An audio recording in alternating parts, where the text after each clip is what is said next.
So the Sony A7IV came out a full 48 hours ago, so that's given me a little bit of time to think, and honestly I have to say I'm a little disappointed. Well, maybe disappointed is a little stronger word, but underwhelmed maybe. I mean, the point being is that I expected a little more. And before you go in the comments calling me a Sony hater, I would like to say 3 things. Number 1, this is just my opinion. If you don't like it, you don't have to take it.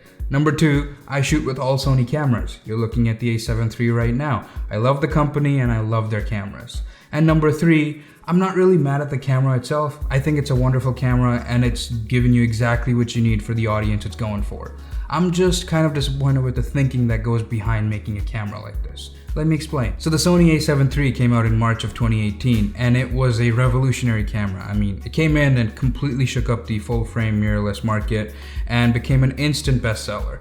Sony's best-selling camera actually. That camera was so good that it rivaled the specs of a $5,500 1DX Mark II, and the Sony was only priced at $2,000. Honestly, go back and look, pretty much everybody was comparing it to the 1DX Mark II. That should tell you how far ahead of the competition Sony was and why that camera sold like hotcakes. Now, with all of that context out of the way, look at the Sony A7 IV now. All of the reviews are already out, and everybody's pretty much comparing it to the Canon R6. And if you look at the price points of those two cameras, they're pretty much exactly the same. So that tells me one of 2 things. 1, the competition's catching up really fast, or Sony's just not innovating at the speed they once did. Honestly, it's a little bit of both with this specific camera, and that's why I'm a little upset. I mean, Sony could have easily given us full frame 4K 60 frames a second. Don't tell me it's not possible. It's happening in the A1, it's happening in the A7S III, it's even happening in the Canon R6. So it's totally possible. Sony just decided to bottleneck this camera just so it doesn't compete with the sales of the A7S III. So that right there is a little disappointing. I mean, the people who are gonna buy the A7S III are gonna buy the A7S III because they want the 4K 120. You're gonna buy these 2 cameras for fundamentally very different reasons. If you're a hybrid shooter, you want this camera, the A7 IV. If you're not a hybrid shooter, you're gonna go for the A7S III. The next thing that's a little disappointing is the HDMI port. I mean, of course, I'm super happy we have a full HDMI port, you know, it's much better than the tiny HDMI on this thing. But the problem is, it's just there just so you have a bigger HDMI port. You're not getting any kind of capability out of it, except for, you know, you can plug into a monitor, that's it. I mean, you're not getting any kind of raw capabilities over HDMI. Literally nothing, no spec bump in any category whatsoever.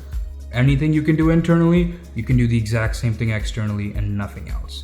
I mean, I shoot externally all the time. I'm shooting on my Ninja 5 right now, and even the A7 III has a little bit of a spec bump when you shoot externally. I mean, it's a minor one, but it's there. And the A7 IV, it's got nothing. Honestly, it took me a little bit of time to figure that out because none of the initial reviews were talking about it, so I had to go digging for, you know, exact details, and I figured out no spec bump over HDMI, and that was honestly a little bit disappointing. And the next thing that's a little disappointing is the photography aspect. I mean, you're getting the exact same specs as the A7 III. Still getting 10 frames electronic and mechanical, and that's shooting compressed RAW. If you're shooting uncompressed, you're getting 6 or 5 frames a second. So, I mean, look at the competition. Look at the R6, it's shooting, I think it's shooting compressed, 12 mechanical, 20 electronic. So right there's a huge difference. I mean, I understand the R6 is 20 megapixels, this one is 33, but I mean, I feel like they could have done a little bit more. They could have given us 12 frames a second, but they didn't. They decided to go with the exact same specs. The autofocus is a little better, you're getting a lot more there, but I feel like you need a little bit more than that. And all of this kind of basically leads to my bigger point here. The bigger point is innovation.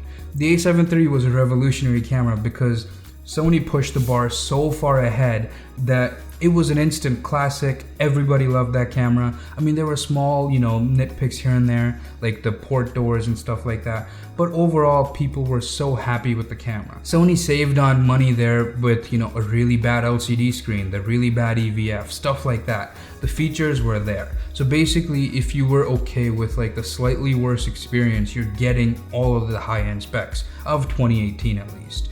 So that's why the A7 III was such a big camera. And with the A7 IV, honestly, I feel like Sony just played it super safe. I mean, they just looked at what the audience wants and they're like, yeah, let's just give them exactly that, maybe knock down a few things.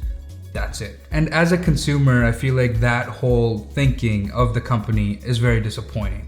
I mean, they should have made a better camera than the A7 IV. They could have made a better camera than the A7 IV. They just chose not to because they didn't want to affect the sales of the A7S III or the FX3. I mean, of course, all that is not to say that the A7 IV is not a great camera. It's just right in line with the competition. And I was expecting a little bit more than that. I mean, they could have given us 1 or 2 highlight features like 6K or 7K, anything like that. If it's a 7K sensor, maybe let us shoot 7K in like 5-minute bursts or something like that. I don't know. But there's no highlight features, and all of that just tells me that the A7 IV is not going to be as big as the A7 III. And I feel like Sony knows that too. They're not trying to replicate the success of the A7 III. I feel like they've just gotten comfortable at the top and they're okay with that.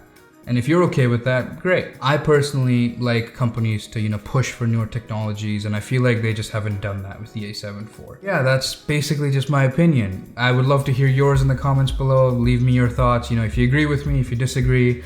Again, thanks for watching this video. If you liked it, don't forget to leave it a like, subscribe for more videos like this, and don't forget to hit the notification bell, and I'll see you guys next time.